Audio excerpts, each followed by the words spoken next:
Assalamu alaikum, chers frères et sœurs. Le peuple maudit de Israël. Une phrase qui semble résonner avec un mystère profond, une notion qui pourrait dérouter ou susciter la curiosité. Pourquoi parler de malédiction, alors que l'histoire d'Israël est généralement associée à celle d'un peuple élu par Dieu?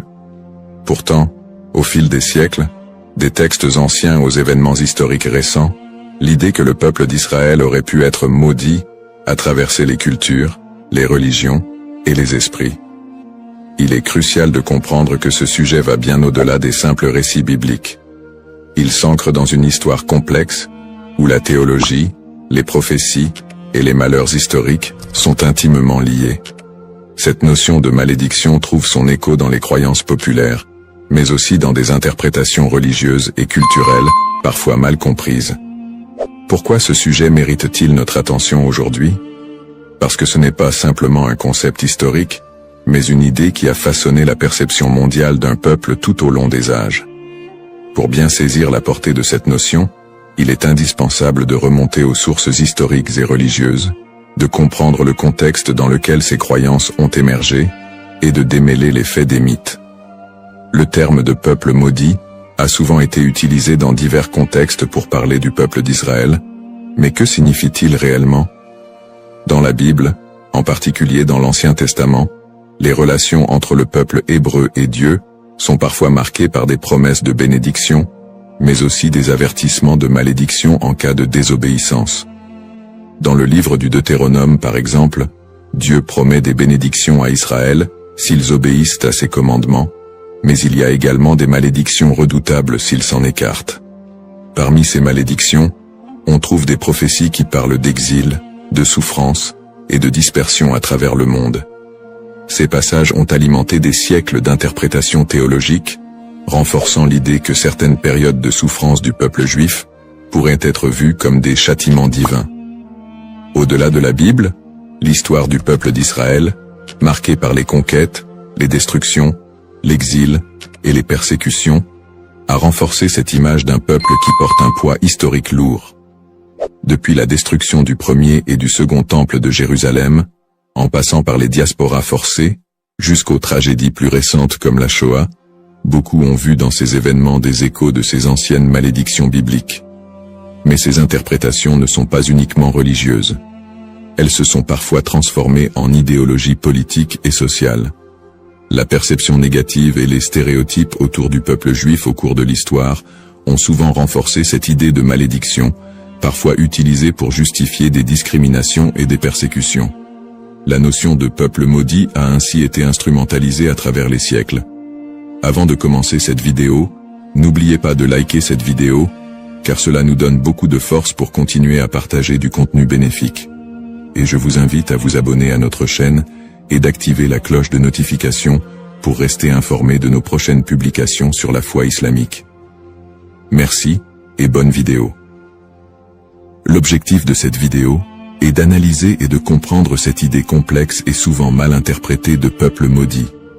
Quelles en sont les racines historiques, religieuses et sociales? Comment a-t-elle évolué au fil du temps, et pourquoi est-elle encore parfois utilisée pour expliquer des événements tragiques dans l'histoire du peuple juif? Alors, restez avec moi jusqu'à la fin pour découvrir cela. Si vous avez des questions ou des commentaires en cours de route, n'hésitez pas à les laisser en bas. J'apprécie beaucoup vos retours. Allons-y. Au cours de cette vidéo, nous allons explorer les textes religieux qui évoquent cette malédiction, en particulier la Bible et d'autres écrits anciens. Revisiter les grandes étapes de l'histoire d'Israël, de l'époque biblique jusqu'à nos jours, pour comprendre comment ces événements ont pu renforcer cette idée dans les esprits. Discuter des interprétations théologiques de ces malédictions, et comment elles ont été perçues par différentes religions et cultures à travers le monde. Démystifier cette notion en explorant les aspects symboliques et les récupérations idéologiques qui ont façonné cette image négative. Cette exploration vous permettra de comprendre les tenants et aboutissants de cette idée profondément enracinée dans l'histoire de l'humanité. Il est important de ne pas se laisser emporter par des idées simplistes, mais de creuser la profondeur de ce concept pour en dégager des vérités historiques et spirituelles. Origine d'Israël. L'histoire du peuple israélite débute avec les récits bibliques de la Genèse, où Dieu promet à Abraham, un patriarche hébreu, qu'il deviendra le père d'une grande nation. Cette promesse divine est le point de départ de la formation du peuple d'Israël. Selon la tradition, Abraham, Isaac, son fils, et Jacob, son petit-fils, sont les ancêtres directs de ce peuple, souvent appelés les patriarches. Jacob, après avoir lutté avec un ange, reçoit de Dieu un nouveau nom, Israël, et ses descendants sont appelés les Israélites. Le livre de l'Exode raconte l'histoire de la libération du peuple hébreu de l'esclavage en Égypte sous la direction de Moïse. C'est un moment fondamental dans l'histoire d'Israël, où Dieu scelle une alliance avec les Israélites au mont Sinaï. Dieu y remet les 10 commandements à Moïse, posant ainsi les bases des lois morales et religieuses qui guideront le peuple élu. Cette alliance est une promesse de protection divine en échange de l'obéissance aux lois de Dieu. À partir de là, Israël se constitue progressivement en nation, après la conquête de la terre promise sous Josué. Cette période est marquée par des hauts et des bas, alors que les Israélites tentent de rester fidèles à leur alliance avec Dieu. Toutefois, au fil des siècles, leur histoire est ponctuée d'infidélités religieuses, de guerres et de conquêtes par d'autres puissances, ce qui engendrera l'accomplissement de certaines prophéties de malédiction. Les prophéties et les malédictions. Dans l'Ancien Testament, en particulier dans le Deutéronome, Dieu fait à Israël des promesses de bénédiction conditionnelles à leur fidélité, mais également des avertissements de malédiction en cas de désobéissance. Le chapitre 28 du Deutéronome est l'un des textes clés qui évoque les conséquences potentielles de l'infidélité. Dieu promet prospérité et paix si le peuple respecte ses commandements, mais des malédictions terribles en cas de rébellion. Les malédictions incluent des catastrophes naturelles, des défaites militaires, des maladies, et finalement, l'exil et la dispersion parmi les nations étrangères. Parmi les prophètes qui ont développé cette idée de malédiction, Ézéchiel et Jérémie sont 2 figures centrales. Ézéchiel, actif pendant l'exil babylonien, insiste sur le lien entre l'exil du peuple et leur transgression. Il prophétise que la destruction de Jérusalem et l'exil sont des punitions divines pour l'injustice sociale, l'idolâtrie et l'infidélité religieuse du peuple. Toutefois, il apporte aussi un message d'espoir. Après le châtiment, un retour et une restauration sont possibles si le peuple se repent. Jérémie, qui vécut également durant la chute de Jérusalem en 586 avant Jésus-Christ, avertit constamment le peuple des malheurs à venir s'il ne se détourne pas de l'idolâtrie et des injustices. Il prophétise la destruction imminente du temple de Jérusalem et l'exil des Judéens en Babylonie. Dans Jérémie 25, il annonce que cette période d'exil durera 70 ans, après quoi Dieu permettra leur retour. Ces prophéties sont souvent vues comme des annonces de malédiction qui pèsent sur Israël en raison de son infidélité à l'alliance. Cependant, elles sont également porteuses d'un espoir de rédemption, promettant que si le peuple retourne à Dieu, il retrouvera sa place privilégiée. Une autre dimension importante des malédictions dans l'Ancien Testament concerne le temple de Jérusalem. La destruction du premier temple par les Babyloniens en 586 avant Jésus-Christ, puis la destruction du second temple par les Romains en 70 après Jésus-Christ, sont vus comme des châtiments pour la désobéissance du peuple. Ces événements ont renforcé l'idée d'un peuple souffrant sous le poids de la malédiction divine. Persécutions historiques. L'histoire du peuple d'Israël est marquée par une série de persécutions et d'exils, souvent perçues à travers le prisme des malédictions bibliques. Le premier grand exil, celui de Babylone, survient après la destruction du premier temple en 586 avant Jésus-Christ. Par la suite, les Babyloniens déportent une grande partie des habitants de Juda, ce qui marque le début d'une longue période de diaspora. Après un retour partiel en terre d'Israël et la reconstruction du temple, les siècles suivants ne sont pas exempts de nouvelles épreuves. La période hellénistique, marquée par les conquêtes d'Alexandre le Grand, puis la domination romaine, amène son lot de tensions religieuses et politiques. Le peuple juif subit de nouvelles persécutions, notamment sous l'occupation romaine. La destruction du Second Temple en 70 après Jésus-Christ par les Romains, sous l'empereur Titus, est un moment charnière dans l'histoire d'Israël. Cet événement marque le début de la grande diaspora, alors que le peuple juif est dispersé dans tout l'Empire romain et au-delà. La révolte de Bar Kokhba, en 135 après Jésus-Christ, aboutit à une nouvelle défaite et à un exil encore plus massif. À partir de ce moment, les Juifs deviennent un peuple sans terre, vivant en exil, souvent en minorité, et subissant de nombreuses discriminations et persécutions. Durant le Moyen-Âge, en Europe et dans le monde islamique, les Juifs font souvent l'objet de suspicions, de discriminations légales, et parfois de pogroms violents. Les croisades, notamment, voient des massacres de communautés juives en Europe. Les expulsions des Juifs d'Espagne, en 1492, et du Portugal en 1497, sont d'autres exemples de persécutions qui renforcent cette idée de malédiction. Dans ces périodes sombres, beaucoup d'historiens et de penseurs juifs eux-mêmes ont cherché à comprendre ces souffrances à travers les textes sacrés. Pour certains, ces malheurs étaient perçus comme la continuation des malédictions prononcées dans l'Ancien Testament. Pourtant, ces périodes de souffrance ne sont pas uniquement interprétées comme des châtiments divins, mais aussi comme des épreuves à travers lesquelles le peuple d'Israël serait purifié ou préparé à une rédemption future. Le 19e et le 20e siècle ne font qu'amplifier ces tragédies, avec l'émergence de l'antisémitisme moderne, culminant dans l'horreur de la Shoah, qui a vu l'extermination systématique de 6 millions de Juifs pendant la Seconde Guerre mondiale. Une telle catastrophe, d'une ampleur sans précédent, a profondément marqué l'identité juive et soulevé des questions sur le sens de cette souffrance historique. Conclusion du contexte historique. L'histoire du peuple d'Israël, tissée de moments de gloire, d'alliances divines, mais aussi de malédictions et de souffrances, reste une des plus complexes et des plus riches de l'humanité. Les prophéties bibliques de malédiction, les exils répétés, les destructions de lieux sacrés et les persécutions à travers les siècles ont façonné la perception du peuple juif, tant de leur propre point de vue que de celui des autres nations. Le concept de peuple maudit, les bases théologiques, l'idée de malédiction dans les textes religieux, en particulier dans la tradition judéo-chrétienne, est un concept riche et complexe. Les malédictions sont souvent prononcées par Dieu en réponse à l'infidélité ou à l'injustice du peuple.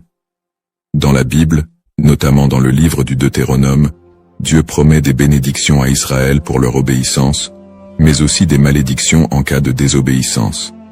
Ces malédictions incluent des souffrances, des exils et d'autres calamités, illustrant le caractère conditionnel de l'alliance entre Dieu et son peuple.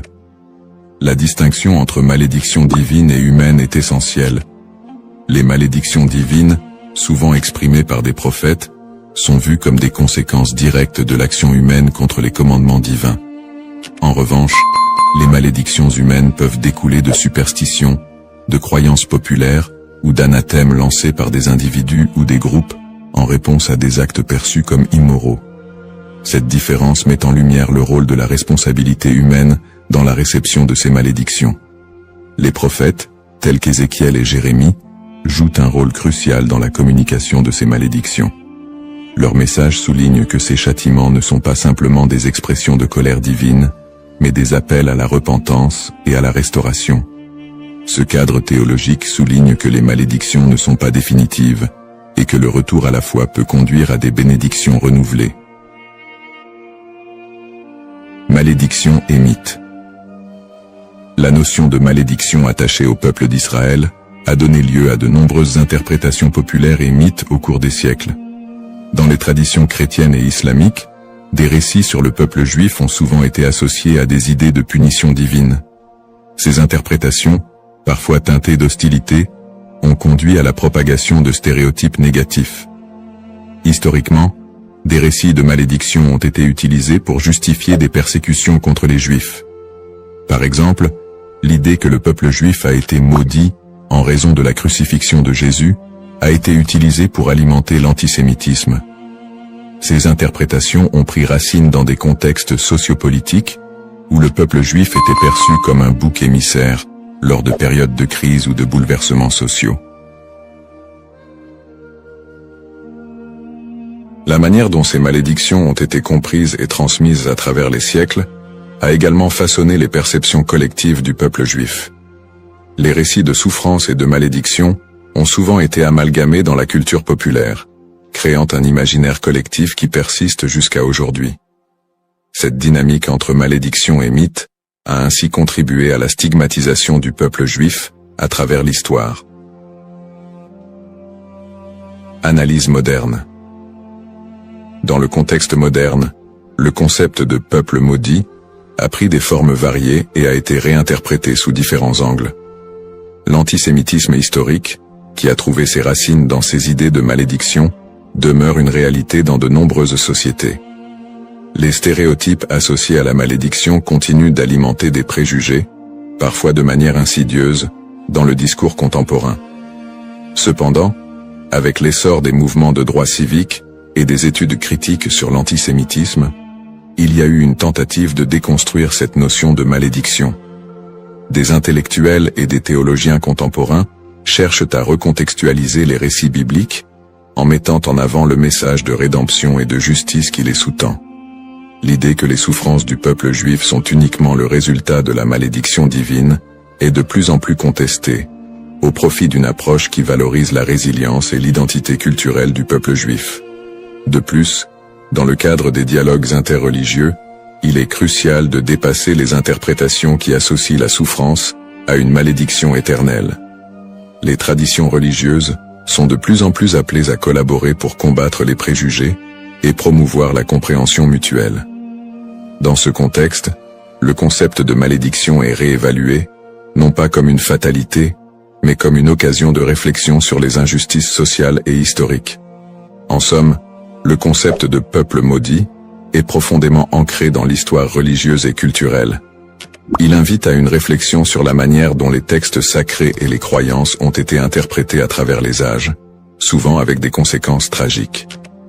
L'exploration de ce thème permet non seulement de mieux comprendre les défis historiques du peuple juif, mais aussi de s'engager dans un dialogue constructif sur les identités et les histoires partagées dans le monde contemporain.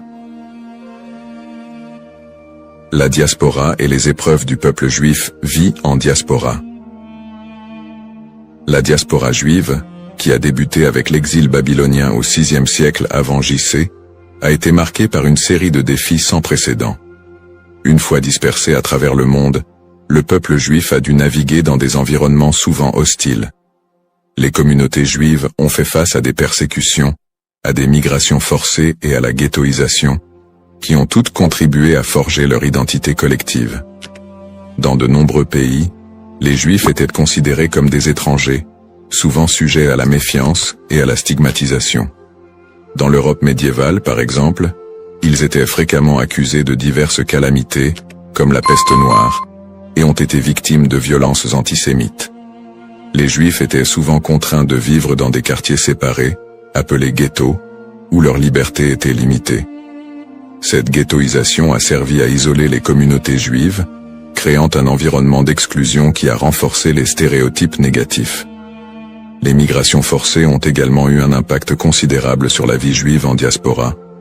Des expulsions massives, comme celle des Juifs d'Espagne en 1492, ont conduit à une dispersion rapide vers des régions comme l'Empire ottoman, le nord de l'Afrique et plus tard les Amériques. Ces déplacements ont souvent été motivés par des conditions de vie insupportables et des menaces physiques, mais ils ont également permis aux Juifs de préserver et d'adapter leur culture dans de nouveaux contextes. Malgré ces défis, les communautés juives ont réussi à maintenir leurs traditions et à s'adapter aux réalités locales. Elles ont développé des réseaux de solidarité, créant des institutions éducatives et religieuses pour assurer la transmission de leur héritage culturel et spirituel. Cette résilience face à l'adversité est une caractéristique marquante de l'expérience juive en diaspora. Les pogroms et l'Holocauste. Les pogroms, qui ont commencé en Europe à partir du IXe siècle, illustrent la violence persistante à laquelle les Juifs ont été confrontés. Ces émeutes violentes, souvent encouragées par des autorités locales, ont mené à des massacres, à des pillages et à des destructions de synagogues. un des pogroms les plus connus, est celui de Kitchinev en 1903, qui a entraîné la mort de dizaines de Juifs et laissé des centaines d'autres blessés. Le XXe siècle a vu la tragédie de l'Holocauste, un génocide qui a coûté la vie à 6 millions de Juifs pendant la Seconde Guerre mondiale. Les nazis ont systématiquement exterminé les Juifs européens, mettant en place des camps de concentration et d'extermination.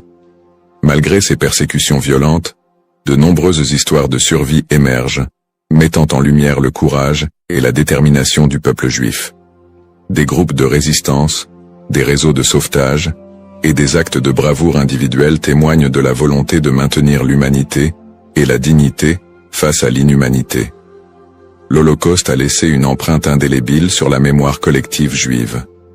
Les survivants ont dû reconstruire leur vie dans un monde souvent indifférent à leurs souffrances.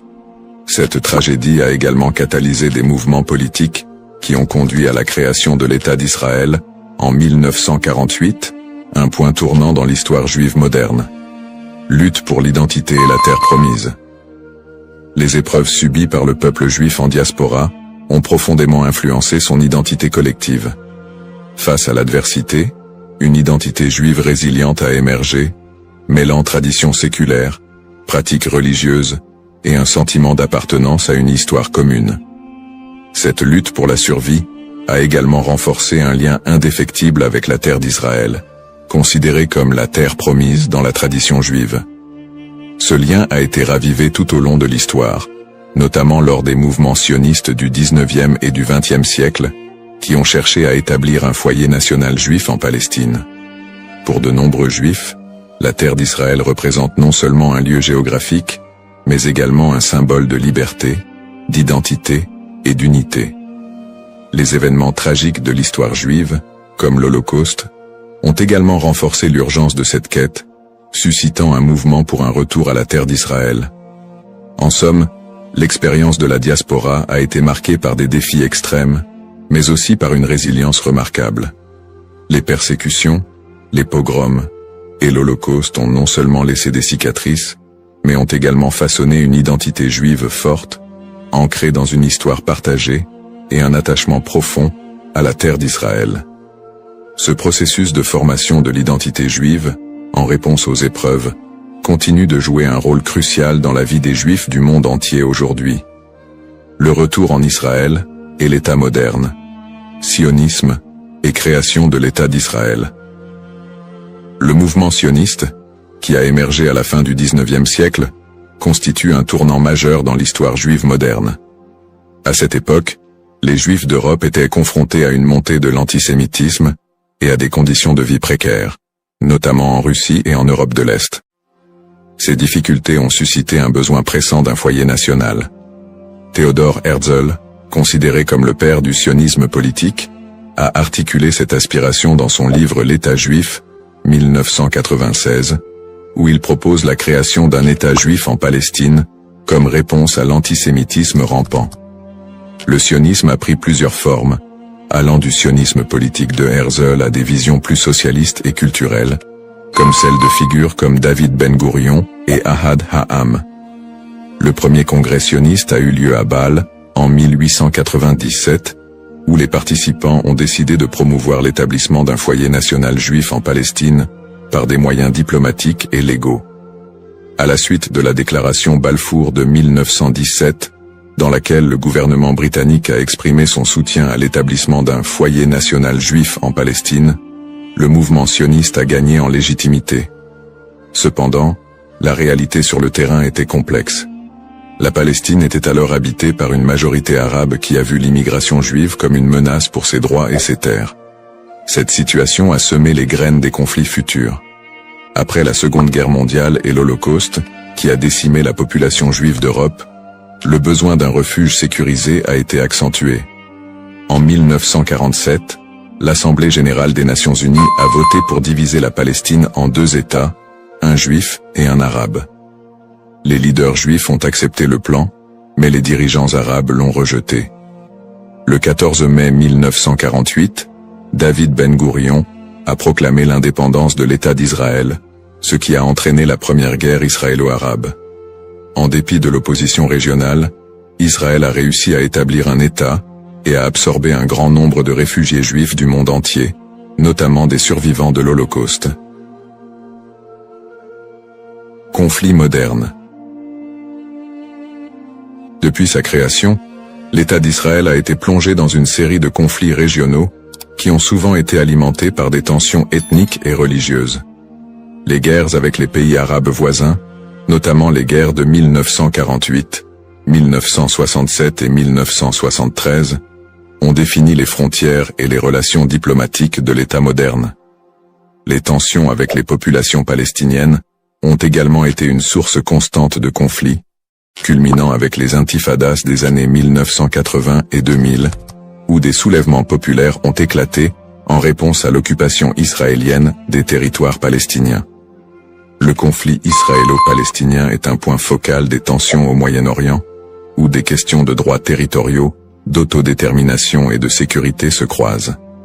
Les territoires de la Cisjordanie et de Gaza sont devenus des symboles de la lutte pour la reconnaissance et la dignité des Palestiniens. Les colonies israéliennes en Cisjordanie et les conditions de vie à Gaza ont engendré des critiques internationales et des tensions croissantes.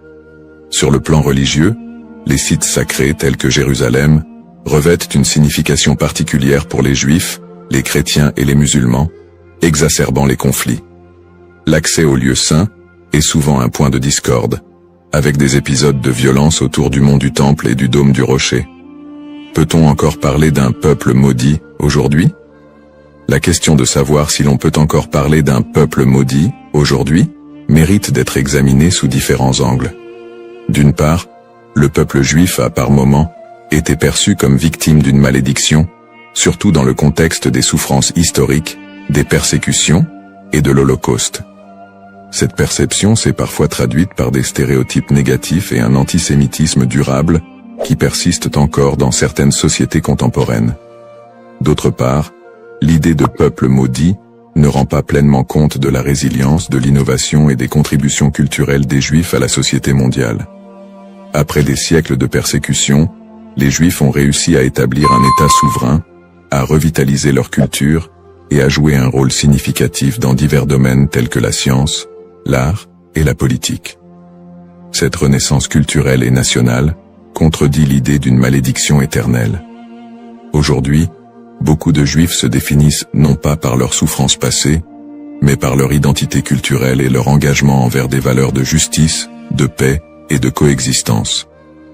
L'État d'Israël, bien qu'encore confronté à des défis internes et externes, est un symbole de survie et de détermination pour de nombreux Juifs dans le monde.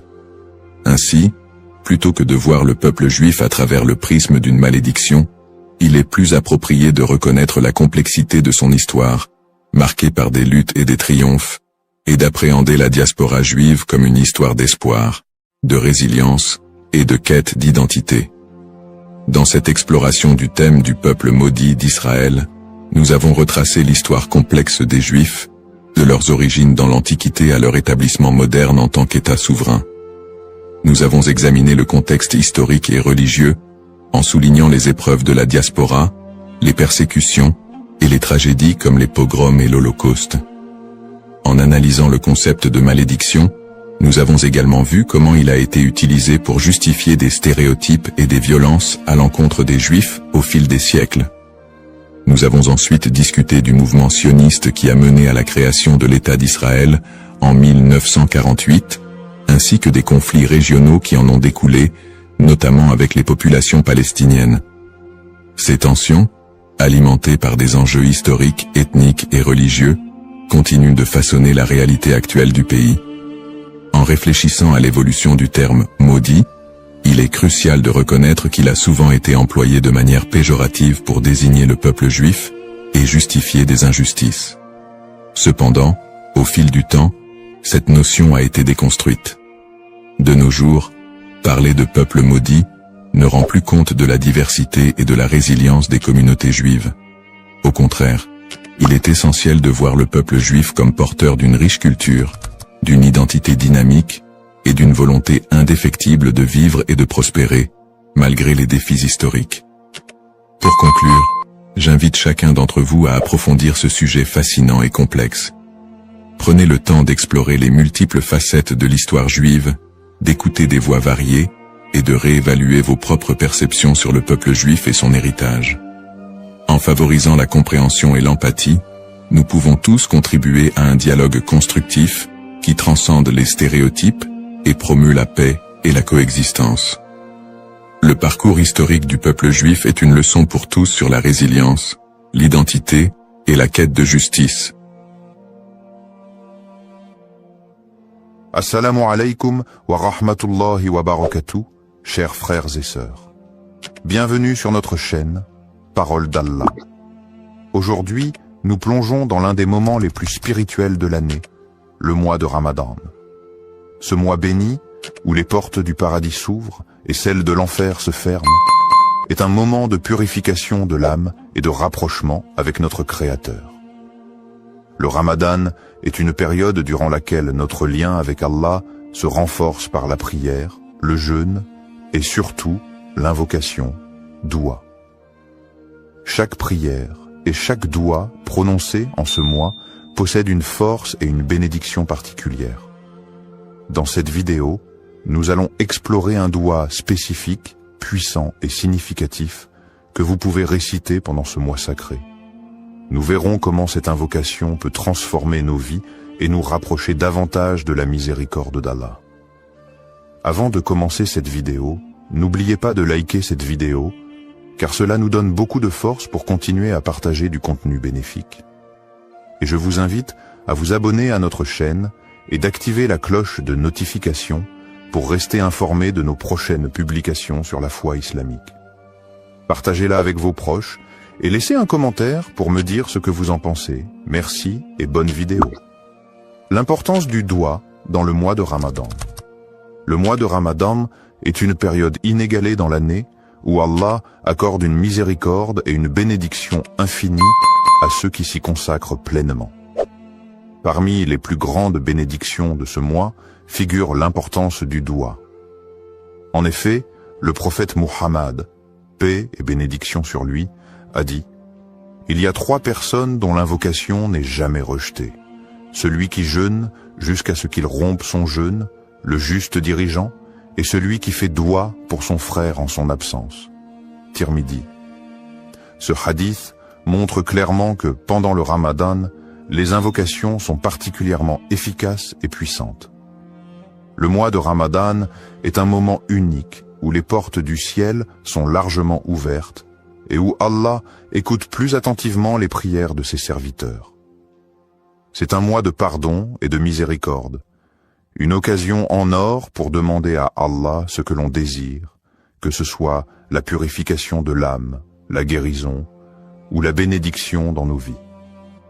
Le prophète Muhammad, paix et bénédiction sur lui, nous a également enseigné que, quand le Ramadan commence, les portes du paradis s'ouvrent, les portes de l'enfer se ferment et les démons sont enchaînés. Sahih al-Bukhari. Cela témoigne de l'atmosphère spirituelle particulièrement propice pour faire des douas pendant ce mois. Le mois de Ramadan est aussi l'occasion de vivre des événements spirituels d'une importance capitale, notamment la nuit du destin, Laylat al-Qadr. Cette nuit, qui se trouve dans les 10 derniers jours de Ramadan, est mieux que 1000 mois. Le Coran dit « La nuit du destin est meilleure que 1000 mois ». Sourate al-Qadr, 97, 3. Pendant cette nuit, les anges descendent sur la terre et les prières sont exaucées. C'est donc le moment idéal pour faire des douas, car Allah, dans sa grandeur et sa miséricorde infinie, accorde une attention toute particulière à ses serviteurs en cette période. C'est un mois où chaque prière devient une opportunité d'obtenir des bénédictions et des réponses divines. Le doua est un acte d'humilité et de soumission totale à Allah, et pendant le mois de Ramadan, cet acte est particulièrement favorisé. Nous devons saisir cette occasion pour purifier nos cœurs, solliciter le pardon d'Allah et demander des bénédictions pour nous-mêmes, nos proches, et même pour l'ensemble de la communauté musulmane. Le doua du Ramadan, signification et puissance. Le doua est un acte de soumission et de demande auprès d'Allah, Et pendant le mois de Ramadan, cet acte prend une dimension particulière. Le mois de Ramadan est une période de purification spirituelle où chaque prière et chaque invocation est une occasion d'obtenir la miséricorde divine. Dans ce contexte, certains douas ont une puissance et une signification profonde, et parmi ceux-ci, il existe un doua spécifique recommandé pour ce mois béni. Le doua pour la rédemption et le pardon.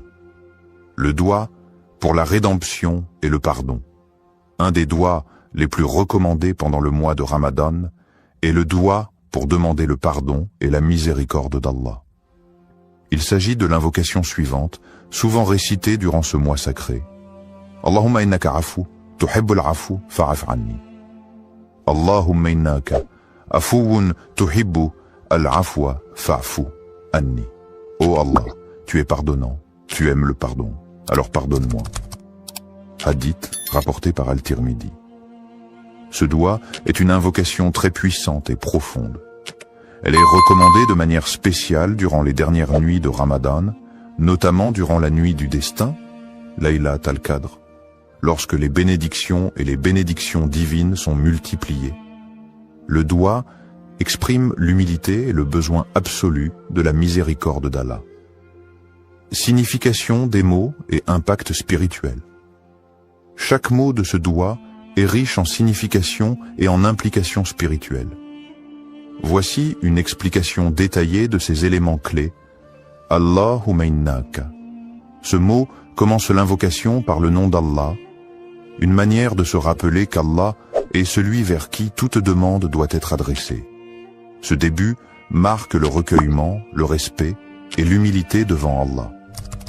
Afuwun. Cela fait référence à la qualité divine d'Allah qui est pardonnant. Ce mot indique une forme de pardon bienveillant, plus que simplement accorder le pardon. Allah, dans sa grande miséricorde, ne se contente pas de pardonner les péchés, mais il efface leurs traces et les conséquences. C'est ce pardon purifiant qui est demandé ici. Tuhibbu al-afwa.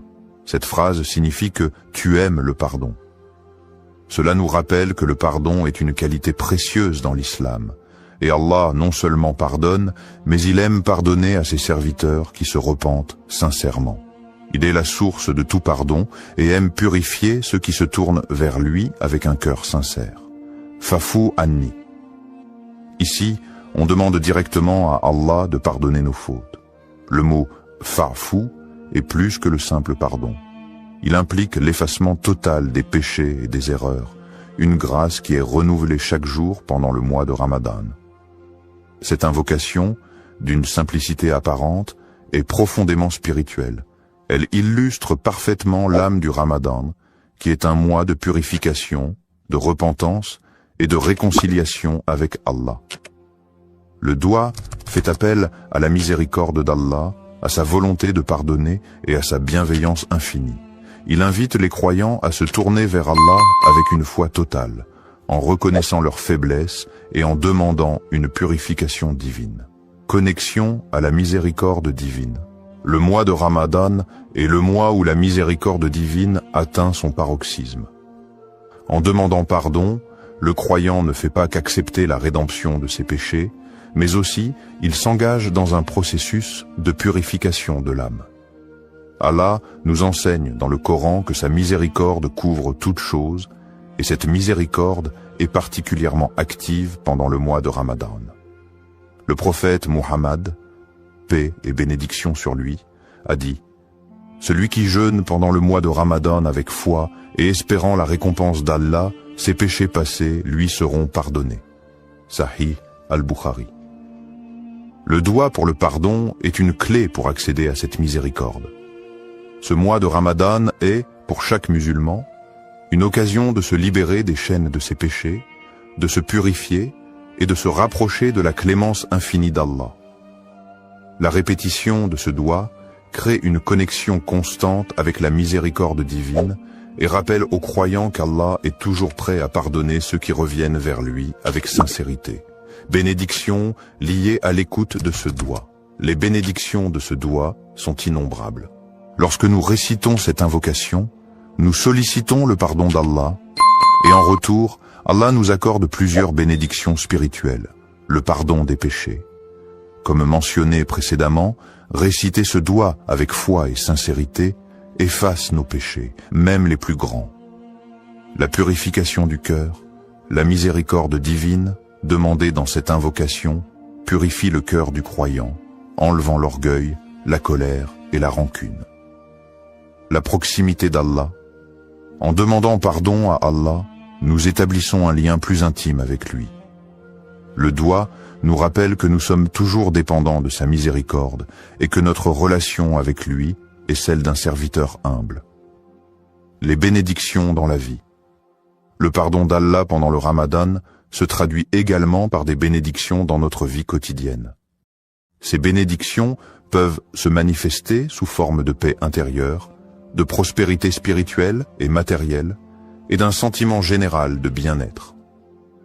En conclusion, le doua du Ramadan est une clé spirituelle puissante qui ouvre les portes de la miséricorde d'Allah et nous permet de vivre ce mois sacré dans une pureté renouvelée. En le récitant sincèrement, nous espérons être touchés par la miséricorde divine et bénéficier de toutes les bénédictions qu'Allah réserve à ceux qui cherchent son pardon. Histoire inspirante. Un doua écouté pendant Ramadan.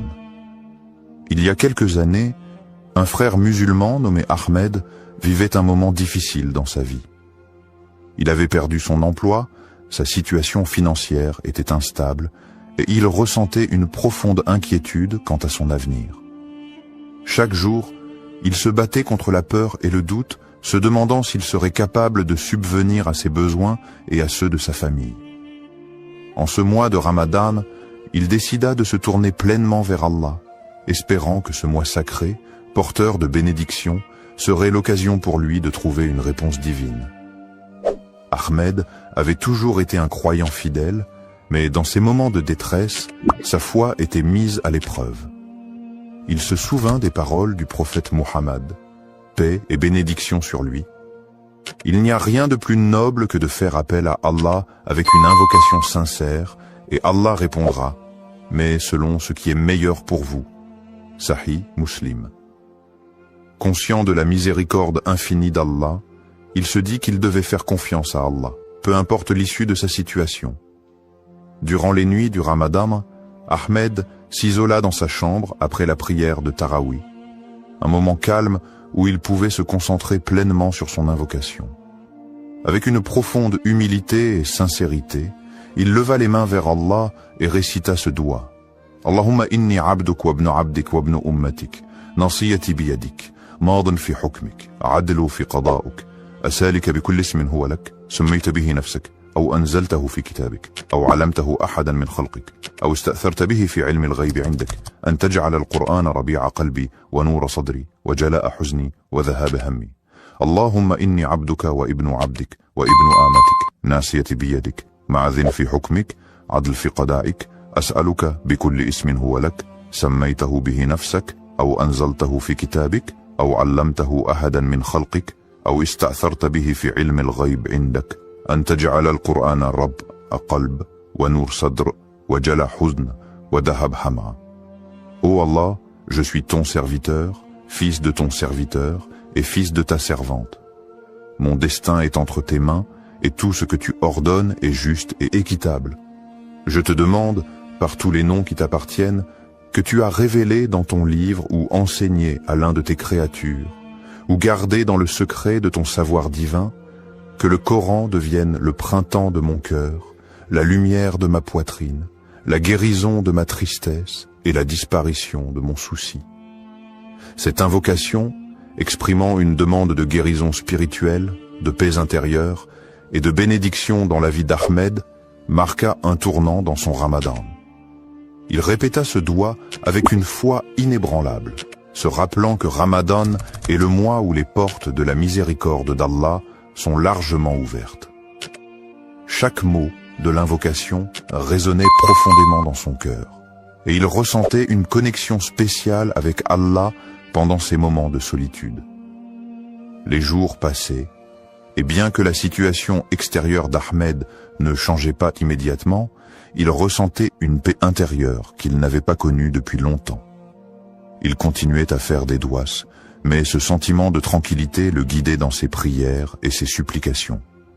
Un soir, après une prière de Taraweeh particulièrement émotive, il reçut un appel inattendu. C'était un ancien collègue qui lui proposait une opportunité de travail, une offre bien plus avantageuse que celle qu'il avait perdue.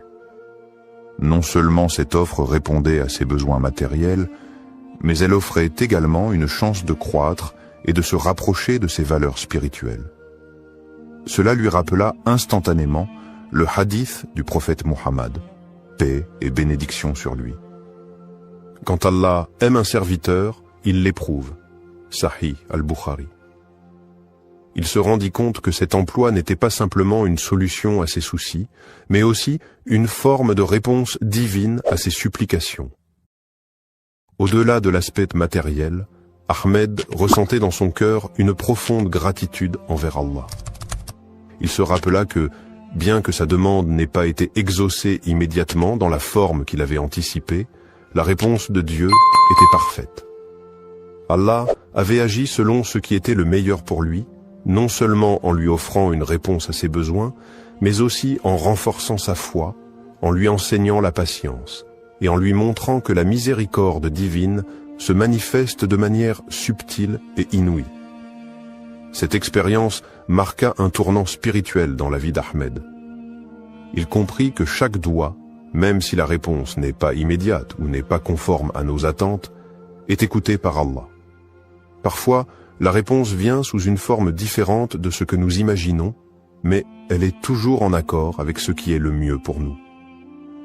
Ce Ramadan, il apprit à se remettre complètement entre les mains d'Allah, à faire confiance à son plan, et à voir chaque épreuve comme une occasion d'approfondir sa foi. L'histoire d'Ahmed nous rappelle que chaque doigt, pendant Ramadan, est un acte de foi, une forme de soumission à Allah. Parfois, les bénédictions ne sont pas visibles tout de suite, mais elles sont toujours présentes, enveloppées dans la sagesse et la miséricorde d'Allah. Les conditions du doigt acceptées, ce qu'Allah attend de nous dans le mois béni de Ramadan et tout au long de l'année, les invocations, douas, sont une occasion précieuse pour les croyants de se rapprocher d'Allah et de solliciter ses bénédictions. Toutefois, pour que notre doigt soit accepté, il y a des conditions que nous devons remplir, des comportements que nous devons adopter. Allah, dans sa miséricorde infinie, répond à nos prières, mais cette réponse dépend souvent de la sincérité de notre cœur et de notre engagement envers lui. Première, la sincérité dans la prière et la pureté d'intention. La première condition pour qu'un doigt soit accepté est la sincérité du cœur. Lorsque nous élevons nos mains en supplication, nous devons nous assurer que notre demande vient d'un cœur pur, exempt de toute hypocrisie. Le prophète Muhammad, paix et bénédiction sur lui, a dit « Lorsque vous invoquez Allah, invoquez-le avec un cœur pur. » Sunan at-Tirmidhi. Il est crucial que notre intention soit claire et que nous ne cherchions pas à obtenir des bénéfices mondains par nos prières, mais bien à chercher le plaisir d'Allah. Cette sincérité dans la prière renforce notre relation avec Allah, car c'est un acte d'adoration qui doit être fait uniquement pour lui. 2. Le rôle du tawakkul, la confiance en Allah, et la persévérance dans les invocations. Une autre condition essentielle pour que nos doigts soient acceptés est le tawakkul, c'est-à-dire la confiance totale en Allah après avoir fait tous les efforts nécessaires. Il est important de se rappeler que, même si nous faisons des supplications, cela ne signifie pas que la réponse viendra instantanément ou selon nos attentes. Le tawakkul nous enseigne que nous devons faire confiance à la sagesse divine d'Allah, sachant qu'il sait ce qui est le mieux pour nous, même lorsque nous ne comprenons pas immédiatement le sens de sa réponse. Le prophète, paix et bénédiction sur lui, a aussi dit « Ne vous lassez pas d'invoquer Allah, car parfois la réponse arrive plus tard qu'on ne le désire, et Allah connaît le meilleur moment pour exaucer votre prière. » Sahih al-Bukhari. La persévérance dans les invocations est donc essentielle. Ne pas perdre espoir dans les moments de difficulté est une marque de foi profonde. Troisième, l'humilité, l'adoration et la patience dans la réponse de Dieu. L'humilité est également un élément crucial pour l'acceptation de notre dua. En élevant nos mains vers Allah, nous devons nous rappeler que nous sommes de simples serviteurs devant le Créateur, pleins de faiblesses et de manques. C'est avec humilité que nous demandons à Allah de répondre à nos besoins. L'adoration sincère d'Allah et le fait de se soumettre pleinement à sa volonté sont des moyens pour que nos invocations soient exaucées. De plus, il faut être patient face à la réponse d'Allah, qu'elle soit immédiate ou non. Parfois, la réponse divine peut ne pas arriver dans la forme que nous attendions, ou elle peut être retardée pour des raisons que nous ne comprenons pas. Le prophète Muhammad, paix et bénédiction sur lui, nous enseigne que la patience dans l'attente de la réponse d'Allah fait partie intégrante du processus. Allah nous dit dans le Coran, « Et ton Seigneur dit, invoquez-moi, je vous répondrai. » Sourate Ghafir 40-60.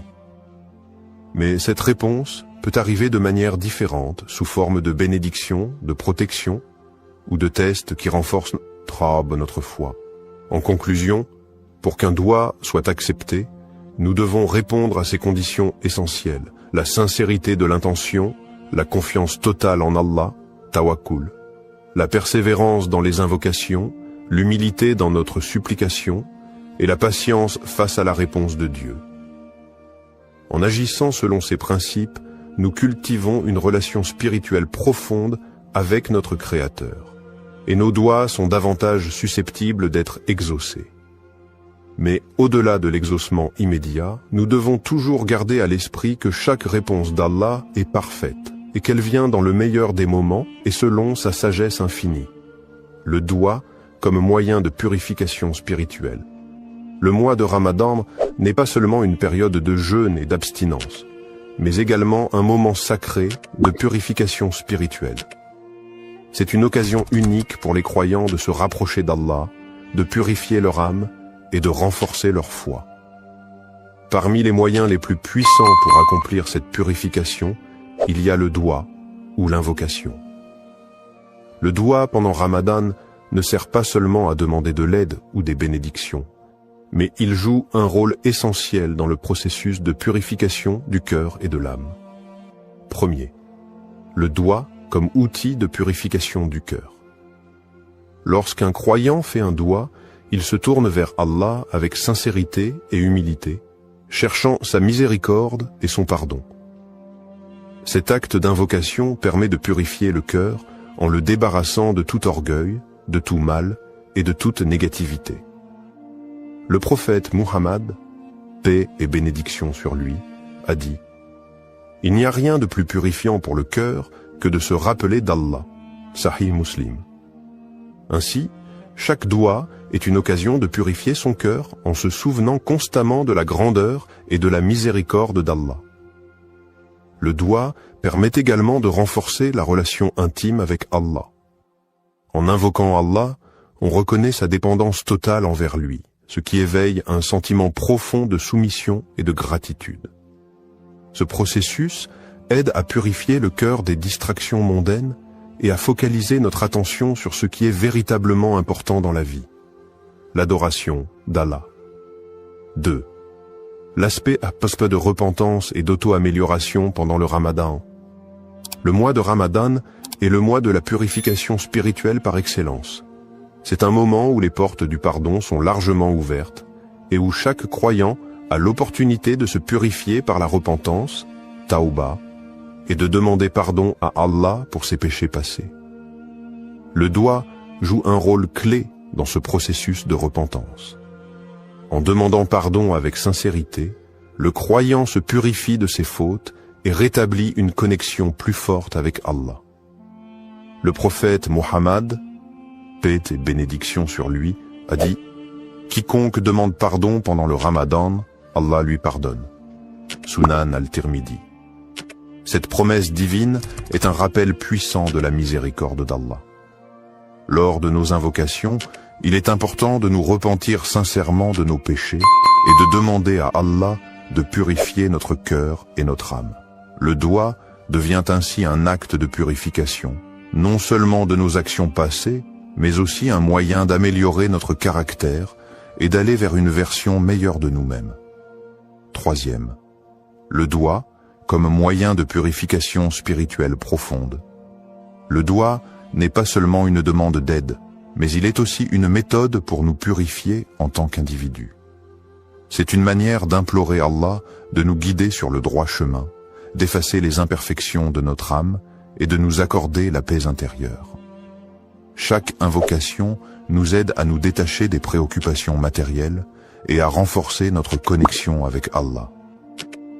Le Coran nous rappelle l'importance de la purification du cœur et de l'âme, notamment dans le verset suivant.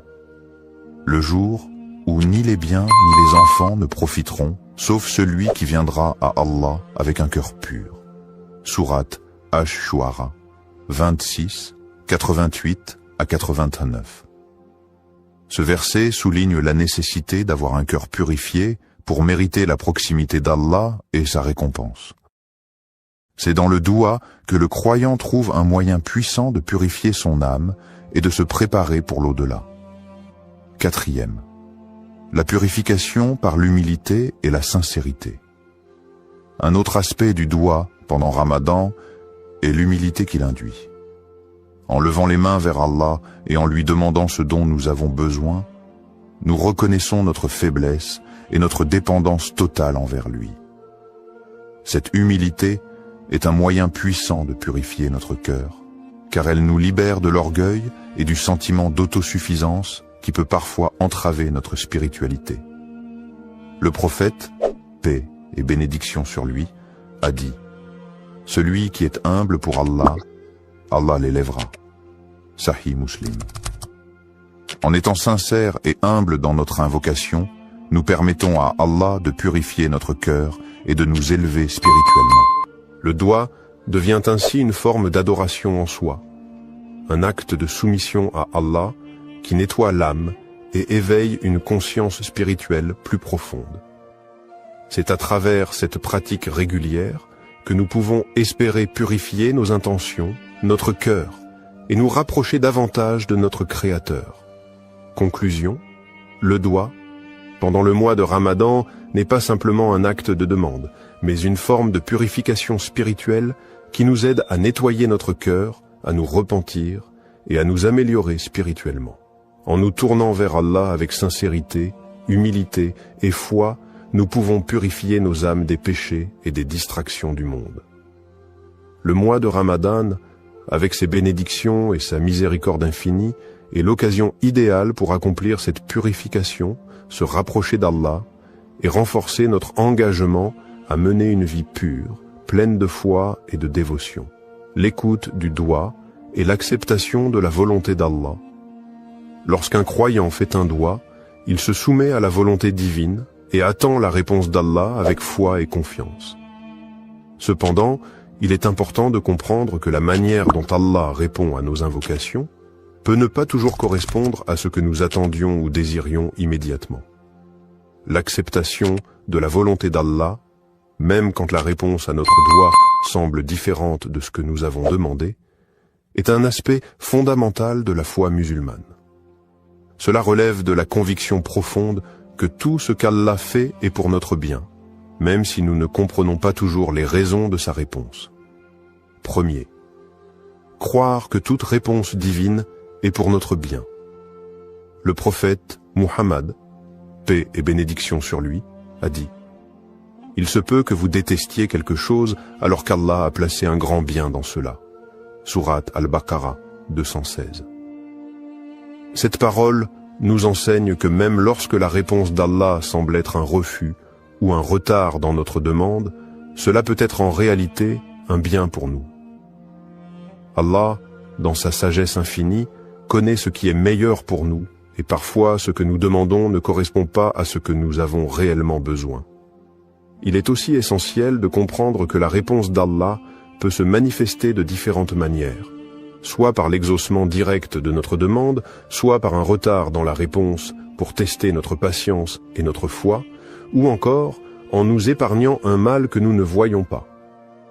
Le prophète Muhammad, paix et bénédiction sur lui, a dit « Aucun de vos souhaits n'est perdu, il y a toujours une réponse, soit immédiate, soit différée, soit le mal est éloigné de vous. » Cette acceptation de la volonté divine est ce qui nous permet de maintenir une relation de confiance et de soumission envers notre Créateur. Deuxième, l'adab du doigt, faire une invocation avec la bonne manière. Il est essentiel d'adopter la bonne manière, adab, lorsqu'on fait un doigt. Cela inclut plusieurs aspects. Faire preuve de sincérité, se tourner vers Allah avec humilité, et respecter les moments propices pour invoquer, tels que les heures de la nuit, le vendredi, ou pendant le mois de Ramadan. Le prophète, paix et bénédiction sur lui, a recommandé de commencer chaque doigt par des louanges pour Allah et des prières sur le prophète, puis de présenter notre demande avec dévouement et foi.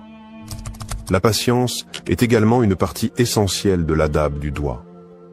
Ne pas être pressé de recevoir une réponse immédiate et accepter que la réponse d'Allah